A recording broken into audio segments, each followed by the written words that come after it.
கச்சத்தீவை இலங்கைக்கு கொடுத்தது ராஜதந்திரம் என்று தமிழக காங்கிரஸ் கமிட்டி தலைவர் செல்வபெருந்தகை புதிய தலைமுறைக்கு அளித்த பிரத்யேக பேட்டியில் தெரிவித்திருந்தார். இந்நிலையில் அதற்கு அண்ணாமலை சில கேள்விகளை எழுப்பியிருக்கிறார்.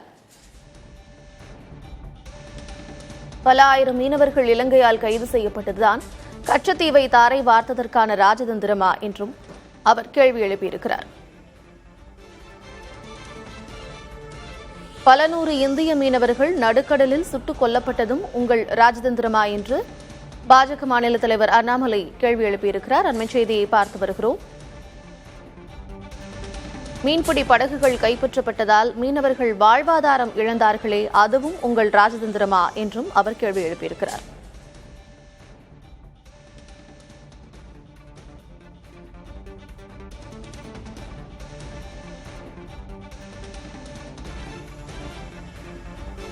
இதுகுறித்து பேசுவதற்காக தமிழக காங்கிரஸ் கமிட்டி தலைவர் செல்வபெருந்தகை இணைப்பில் இருக்கிறார். அவரோடு பேசலாம். சார் வணக்கம். புதிய தலைமுறைக்கு நீங்க பிரத்யேகமாக பேட்டி அளித்ததில் கச்சத்தீவை இலங்கைக்கு கொடுத்ததில் ஒரு ராஜதந்திரம் இருக்கிறது அப்படின்னு சொல்லியிருக்கிறீங்க. அதற்கு அண்ணாமலை சில கேள்விகளை கேட்டிருக்கிறார்.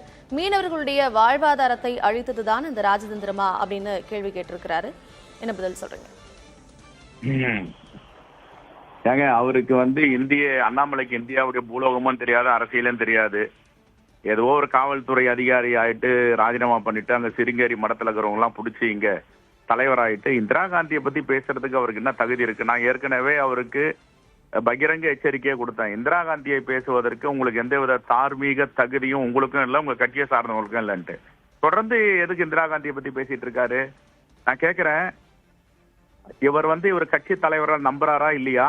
இவங்க கட்சி தலைமை மேல மரியாதையும் ஒரு நம்பிக்கையை வைத்திருக்கிறாரா? இதான் என்னுடைய கேள்வி. அப்படி உண்மையிலேயே அந்த பாஜக மேல நம்பிக்கை வைத்திருந்தா பாஜக தலைவர்கள் அனைவரும் தூக்கி வைத்து கொண்டாடும் ரிஷி என்று சொல்லப்படும் வாஜ்பாய் அவர்கள், அந்த வாஜ்பாய் அவர்கள் அன்னை இந்திரா காந்தி என்ன சொன்னாரு?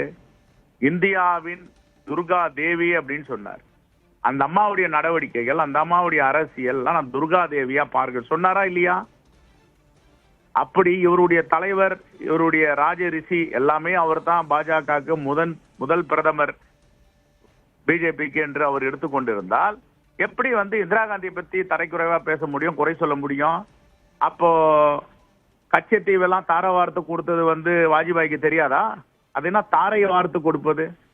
இப்ப இவங்க கொடுத்திருக்காங்களே சீனால பல பகுதிகள், அருணாச்சல பிரதேசமே இன்னைக்கு காணாம இருக்கு. பெரும்பகுதி அருணாச்சல பிரதேசம் பகுதி, அந்த பகுதியெல்லாம் இப்ப பாத்தீங்கன்னா மேண்ட்ரின் லாங்குவேஜ்ல போர்டு வைக்கிறாங்க. பல கிராமங்களுக்கு மேண்ட்ரின் லாங்குவேஜ்ல சீனா தன்னுடைய கிராமம்னு ஆக்கிரமணம் செஞ்சிருக்கு. இதற்கு தாரை வார்த்து கொடுப்பதா? ராஜதந்திர ரீதியாக வெஜ் ஐலாண்ட், வெஜ் கடற்படை பகுதி, நம்முடைய கனிம வளங்கள், உலகத்திலேயே இல்லாத கனிம வளங்கள்லாம் இந்தியாவுக்கு சொந்தமாக்கி சில பகுதிகளை இலங்கை கூட கொடுத்து ஒரு ஒப்பந்தம் போட்டது ராஜதந்திரம். இது ராஜதந்திரம். கடந்த 50 ஆண்டுகளாக திமுகவும் காங்கிரசும் இந்த ராஜதந்திரம் பத்தி ஏன் பேசல அப்படின்னு கேள்வி எழுக்கிறார். நான் பேசுறேங்க, பிறர் பேசுறத பத்தி எனக்கு கவலை கிடையாது. இவங்களுக்கு ஒரு இந்திய அரசாங்கம் ஒரு முடிவு எடுக்குதுன்னா சிலதை அயல் நாட்டு உறவு கொள்கை, எக்ஸ்டர்னல் அஃபேர்ஸ் பாலிசி வெளியே சொல்ல முடியாது. நாங்க அறவேக்காடு அரசியல்ல எல்லாத்தையும் வெளியில சொல்லிட்டு இருக்கிறதுக்கு அப்ப கேட்க சொல்லுங்க. சீனால இவ்வளவு பெரிய ஆக்கிரமணம் நடந்ததுக்கு அமைதியா இருக்காரு நரேந்திர மோடி. எதுக்கு அமைதியா இருக்கு பாஜக தலைவர்கள்? வாழ்வாதாரம் எல்லாம் பறிபோகுது, அதெல்லாம் உங்களுடைய ராஜதந்திரமா அப்படின்னு சொல்லியிருக்கிறாரு. இருங்க, இப்ப மீனவர்களை பத்தி பேசுறதுக்கு இவருக்கும் பாஜகவுக்கு என்ன தகுதி இருக்குது? நான் கேட்கிறேன், 2014 தேர்தலை சந்திக்கிறதுக்கு முன்னாடி கடல் தாமரை ஆகாய தாமரை ஒரு மாநாடு, கடல் தாமரை மாநாடு போட்டீங்க. எங்க போட்டீங்க? ராமேஸ்வரத்துல போட்டீங்க. அதுக்கு வந்தது யாரு? பாஜகவுடைய முன்னாள் தலைவர் சுஷ்மா சுவராஜ் வந்தாங்க, அவங்க தலைமையில் நடந்தது. அப்ப என்ன வாக்குறுதி கொடுத்தாங்க? ஒரே ஒரு முறை வாய்ப்பு கொடுங்க மோடிக்கு. நரேந்திர மோடி பிரதமர் ஆனால் 2014 இருந்து ஒரு மீனவர் சுட்டு கொலை செய்ய மாட்டார்கள், ஒரு மீனவருடைய படகை பறிமுதல் செய்ய மாட்டார்கள், ஒரு மீனவருடைய வலை கிழிக்க மாட்டார்கள் உத்தரவாதம் கொடுத்தாங்களே சுஷ்மா சுவராஜ். நரேந்திர மோடியும் 2014 பிரதமர் ஆனார இந்த 10 ஆண்டுகள்லாம் அங்க வலைகள் பறிமுதல் செய்யாம இருக்கா? வலைகள் கிழிக்காம இருக்கா? சிறைப்பிடிக்காம இருக்காங்களா தமிழ்நாட்டு மீனவர்களை? படகுகள் சிறைப்பிடிக்காம இருக்கா? நீதிமன்றத்தை நிறுத்தாம இருக்காங்களா? சிறையில் அடைக்காம இருக்காங்களா? முதல் முறையா இந்திய சுதந்திர வரலாற்றில் இவங்க ஆட்சியில தான் நீதிமன்றத்தை நிறுத்தி தண்டனை வாங்கி தராங்க. எத்தனை மீனவர்களை படுகொலை பண்றாங்க? நீங்க பொறுப்பேத்துட்டீங்கல்ல. ஏங்க நாங்க தான் செய்யல, ரைட் நீங்க சொல்றீங்க. 10 ஆண்டுகள் நீங்க 2014 கடல் தாமரை மாநாட்டுல என்ன வாக்குறுதி கொடுத்தீங்க? அந்த மாநாடுடைய வீடியோவெல்லாம் இருக்கு, நீங்க எடுத்து போட்டு காட்டுங்க. இந்த வாக்குறுதி கொடுத்தீங்களே, நீங்க ஏன் மீனவர்களை வந்து பலிகடா ஆக்கிட்டு இருக்கீங்க? மீனவர்களை வந்து பலி கொடுத்துட்டு இருக்கீங்க. நீங்க சொன்ன வாக்குறுதி ஏன் நிறைவேற்றவில்லை? அதற்கு பிறகு வருவோம், கச்சத்தீவை பத்தி பேசுவோம். கச்சத்தீவு எதுக்காக கொடுத்ததை பத்தி பேசுவோம். அன்னை இந்திரா காந்திய மாதாதேவி துர்கா தேவின்னு கையெடுத்து கும்பிட்டு வர்ணிச்சார வாஜ்பாய்? எந்த அடிப்படையில வர்ணிச்சார்? இந்தியாவை காத்த தெய்வம் தானே அதுக்கு பொருள் துர்கா தேவின்னா. அப்ப அவருக்கு வந்து சொன்னது வந்து அவர் அரசியல் தலைவர் இல்லையா? நாணம் இல்லாம சொல்லிட்டாரா? அண்ணாமலை தான் நாணத்தோட வந்து சொல்றாரா? இப்ப இந்திரா காந்தியை பேசுறதுக்கு என்னங்க அவங்களும் அருகதை இருக்கு? தன்னை சுட்டு கொலை செய்வார்கள், உயிருக்கு ஆபத்து இருக்குன்னு தெரிஞ்சு கூட இந்திய இறையாண்மை விட்டு கொடுக்காமல் பஞ்சாபி மக்களை காப்பாற்றி, இந்திய தேச மக்களை காப்பாற்றி தன் உயிரையே கொடையா கொடுத்திருக்காரு அந்த தேச மக்களுக்காக. அந்த ரத்தம் எல்லாம் அந்த மண்ணுல இருக்கு. அதெல்லாம் தியாகம்னா என்னன்னு தெரியுமா பாஜக இருக்கிறவங்களுக்கு? அண்ணாமலைக்கு இந்த தியாகம் என்னன்னு தெரியுமா? ராஜீவ் காந்தியோட தியாகம் என்ன? இந்திரா காந்தி அம்மாவுடைய தியாகம் என்ன? எதற்காக சுட்டு படுகொலை செய்யறாங்க? நன்றி சார், உங்களுடைய கருத்துக்களை இணைப்பில் வந்து பகிர்ந்து கொண்டமைக்கு நன்றி. அண்ணன் இந்திரா காந்தியை பத்தி பேசிட்டு இருக்காங்கன்னா இதை விட பைத்தியக்காரதானே எதுவும் இருக்காது. ஒன்னாவது என்னுடைய நான் பர்சனலா சொல்றேன், கோமியம் குடிக்கிறவங்களுக்கு எல்லாம் அறிவு நானும் இவ்வளவுதான். கோமியம் குடிக்கிறவங்க கிட்ட நீங்க என்ன எதிர்பார்க்க முடியும்? சிறுநீரை, பசுவுடைய சிறுநீரை குடிச்சாதான் நோயெல்லாம் போகின்ற மூட நம்பிக்கையில் இருக்கிறவங்களுக்கு படி இந்திரா காந்தி பத்தி என்ன தெரியும்? இந்திரா காந்திய ராஜீவ் காந்தி விஞ்ஞான யுக புரட்சியை செஞ்சிருக்காங்க இந்த தேசத்துல. இதெல்லாம் அவருக்கு தெரியுமா? பாஜக கொடுத்த வாக்குறுதியை ஏன் நிறைவேற்றல அப்படிங்கிற கேள்வி எழுப்பி இருக்கிறீங்க. இணைப்பில் வந்து கருத்துக்களை பகிர்ந்து கொண்டமைக்கு நன்றி.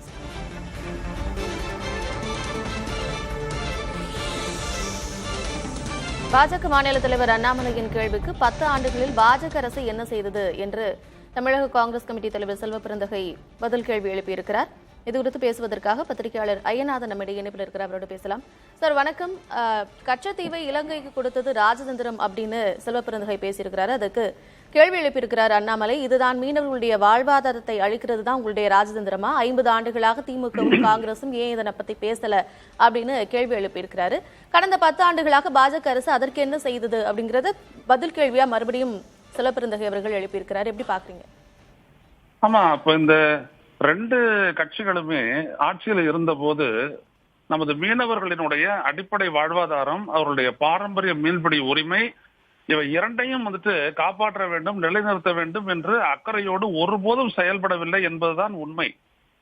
காங்கிரஸ் கட்சி 2014 வரைக்கும் ஆட்சியில் இருந்த வரைக்கும் பாத்தீங்க அப்படின்னா மீனவர்கள் தாக்கப்பட்டார்கள், கொல்லப்பட்டார்கள், வலைகள் அறுக்கப்பட்டன, அவர்கள் பிடித்து வைத்த மீன்கள் பறிமுதல் செய்யப்பட்டது, அந்த கிரீஸையும் மிளகாத்தூளையும் கலந்து சாப்பிட வச்சு துன்புறுத்தினாங்க. அவ்வளவு நடந்துச்சு. நாங்க எல்லாம் நின்னுடோன்ட்டு இங்க பேசும்போது பரப்புரையின் போது இன்றைக்கு பிரதமரா இருக்கக்கூடிய மோடி கூட சொன்னாரு. ஆனா என்ன நடந்துச்சு அப்படின்னு நீங்க பாத்தீங்கன்னா, முன்னாடியை விட மோசமா இப்ப மீனவர்களை கொல்றது இல்ல, மீனவருடைய வாழ்வாதார அடிப்படையா இருக்கக்கூடிய படகுகளை பிடிச்சு வச்சுக்கிட்டு மீனவர்களையும் சிறைப்படுத்துறாங்க. இதெல்லாம் சர்வதேச கடல்சார் ஒப்பந்தத்தின்படி இவை அனைத்துமே முரணானது, சர்வதேச சட்டத்திற்கு முரணானது இலங்கை அரசு செய்யறது. மீனவர்களை பிடிப்பதும், அவர்கள் வலைகளை அறுப்பதும், அவர்கள் பிடித்து வைத்த மீன்களை கவர்வதும், அவர்களை சிறைப்படுத்துவதும், அவர்களுடைய படகுகளை எடுத்துட்டு போய் அப்படியே சீஸ் பண்ணி வச்சு அதை ஏலம் விடுறது, இல்லாட்டி அப்படியே அதை டெஸ்ட்ராய் பண்றது அப்படின்றது எல்லாமே ஐநாவினுடைய கடல்சார் பிரகடனத்திற்கு, சட்டத்திற்கு முரணானது என்பதை நான் எடுத்துக்கூற விரும்புகிறேன். இந்த 2 கட்சியுமே இவங்க ஆட்சியில இருந்த போது மீனவர்களுடைய பிரச்சனையை ஒரு உரிமை பிரச்சனையாவே எடுத்துக்கொள்ளல. அவர் சொல்றாரு, பெரிய ஒரு சின்ன இடத்தை கொடுத்துட்டு ஒரு பெரிய நிலப்பகுதியை கிடைச்சு, பெரிய கடற்பகுதி கிடைச்சிருச்சுன்னு வாஜ்பாய் சொல்றாரு. அவரு நான் என்ன கேட்கிறேன்னா, இந்த ஒரு சின்ன கச்சத்தீவை கொடுக்கறதுக்காக நீங்க இந்தியா இலங்கைக்கு இடையிலான அந்த கடற்பரப்பில் வரையப்பட்ட அந்த சர்வதேச கோட்டை ஏன் மாற்றி அமைத்தீர்கள்? அதை சரியா நியாயமா போட்டா கச்சத்தீவு பகுதி நம்மளோட தானே இருந்திருக்கும். அதை மாற்றி போட்டதற்கான ஆதாரம் இருக்கிறது என்பதை எல்லோரும் சொல்லியிருக்கிறாங்க. கச்சத்தீவு என்பது ராமநாதபுரம் ஜமீனுக்கு உட்பட்டது என்று தமிழ்நாட்டை சேர்ந்த நாடாளுமன்ற உறுப்பினர்கள் இரா செடியன், நாஞ்சில் மனோகரன், அப்புறம் பாத்தீங்கன்னா இன்னொருத்தர் அங்க ராமநாதபுரம் பகுதியினுடைய மூக்கையா தேவர், அதற்கு பிறகு அங்க ஏற்கனவே எம்பியாக இருந்த முகமது ஷெரீப், அதுக்கப்புறம் கல்யாண சுந்தரம், எல்லாரும் பேசுறாங்க. கச்சத்தீவு தாரை வார்க்கு கொடுக்கப்பட்டதை வாஜ்பாய் எதிர்த்தார். அதை முதல்ல புரிஞ்சுக்கணும். எதிர்த்தாரு. அவர் வந்துட்டு இந்திரா காந்தியை புகழ்ந்தது வந்துட்டு வங்கதேச வாருக்காக புகழ்ந்தாரே வரைய இதுக்காக இல்ல.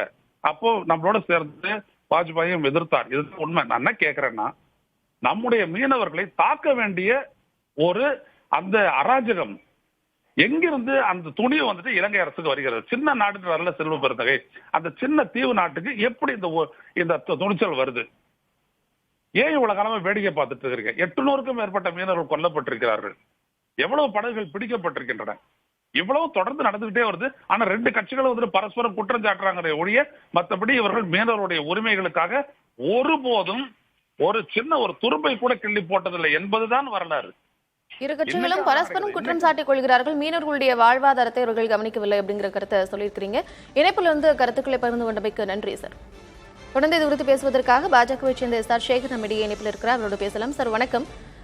கச்சத்தீவை இலங்கைக்கு கொடுத்தது ராஜதந்திரம்னு ஏற்கனவே சுலபத்தகை பேசியிருந்த நிலையில அண்ணாமலை சில கேள்விகளை எழுப்பியிருக்கிறாரு. இதுதான் ராஜதந்திரமா, மீனவர்களுடைய வாழ்வாதாரத்தை இழப்பதுதான் ராஜதந்திரமா அப்படின்னு கேள்வி எழுப்பியிருக்கிறாரு. அதற்கு பாஜக அரசு 10 ஆண்டுகளாக என்ன செய்ததுன்னு பதில் கேள்வி எழுப்பியிருக்கிறாரு செல்வ பெருந்தகை. என்ன பதில் சொல்றீங்க? கச்சத்தீவை தாரை வார்த்தது ராஜதந்திரம். நாட்டினுடைய பகுதிகளை 1970 கூட வங்கதேசத்தை அப்படியே அத்தனை பேரையும் 70,000 பேரை பிடிச்சது காஷ்மீர் பிடிக்கப்பட்டது. திருப்பி கேட்டு அதை நாம பெற்றிருக்கலாம் என்று அந்த நேரத்துல பேசப்பட்டது. அப்ப இந்திரா காந்தியும் சரி, காங்கிரசும் சரி அப்படி ஒரு விஷயத்தை செய்யல. இழந்த பகுதியை திரும்ப பெற வேண்டும் என்ற எண்ணமும் அவர்கள் இருந்ததில்லை. அந்த மாதிரி பேச்சுவார்த்தை நடக்கல. இங்கே கச்சத்தீவை பொறுத்தமட்டிலும் இழந்த கச்சத்தீவை இழந்ததற்கு பின்னாலே மீசையில மண்ணோட்டல்னு சொல்லி ராஜதந்திரம் என்று சொல்வது அநாகரிகமானது, சிறுபிள்ளைத்தனமானது, யாரும் ஏற்க முடியாதது ஒன்று. இரண்டாவது, மீனவர்கள் சம்பந்தமாக நீங்க 10 ஆண்டுகளில் என்ன செய்தார்கள்னு பேசுறீங்க. ஒரு சின்ன புள்ளி வரும். நீங்க கவர்மெண்டினுடைய ஸ்டாட்டிஸ்டிக்ஸ் எடுத்து பாருங்க. இந்த 10 ஆண்டுகளில் மீனவர்கள் இலங்கை கடற்படைகளால் எத்தனை பேர் பிடிக்கப்பட்டார்கள், பிடிக்கப்பட்டவர்கள் இலங்கை சிறையிலே எத்தனை நாள் இருந்தார்கள், நம்முடைய வெளியுறவுத்துறை எவ்வளவு சீக்கிரமாக அவர்களை வெளியே கொண்டு வந்தது என்கின்ற புள்ளிவிவரங்களை பார்த்தால் கைது செய்யப்பட்டவர்கள் மிக குறைவு, சிறைச்சாலையிலே இருந்த நாட்கள் மிக குறைவு. எனவே இந்தியாவினுடைய ராஜதந்திரம் மட்டுமல்ல, இந்தியாவினுடைய வலிமையை இலங்கை உணர்ந்திருக்கிறது. அதனாலே இந்த மாதிரியான தமிழ் மீனவர்கள், தமிழ்நாட்டு மீனவர்கள், இந்திய மீனவர்கள் படுகின்ற துயரம் என்றெல்லாம் முழுவதுமாக தீர்க்கப்பட்டிருக்கிறது. இதற்கு நான் பதில் சொல்ல வேண்டாம். நடந்த சம்பவங்களை பின்னோக்கி பார்த்து புள்ளி விவரங்களை எடுத்து பார்த்தால் தெரியும்.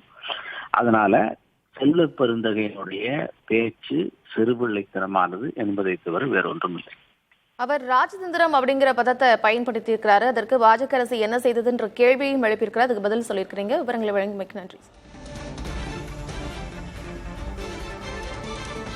கச்சத்தீவை இலங்கைக்கு கொடுத்தது ராஜதந்திரம் என்று புதிய தலைமுறைக்கு அளித்த பிரத்யேக பேட்டியில் தமிழக காங்கிரஸ் கமிட்டி தலைவர் செல்வ பெருந்தகை பேசியிருந்தார். இதற்கு அண்ணாமலை சில கேள்விகளை எழுப்பியிருக்கிறார்.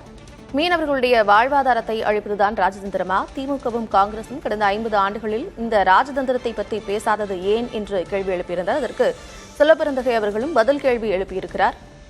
10 ஆண்டுகளில் பாஜக அரசு என்ன செய்தது என்றும் பதில் கேள்வி எழுப்பியிருக்கிறார்.